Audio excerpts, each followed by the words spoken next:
different approach to money based on what you've just shown me versus someone that's 51 years old?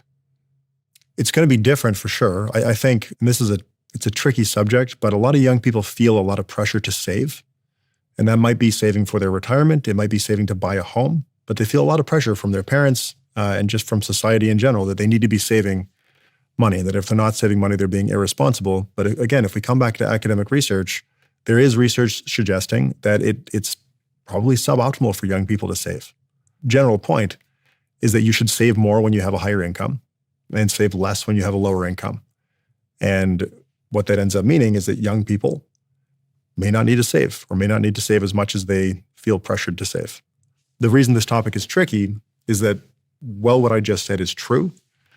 It can cause bad habits, where if people spend all of their income and then don't have that shift towards saving at some point, then they'll end up in a difficult position later on in life.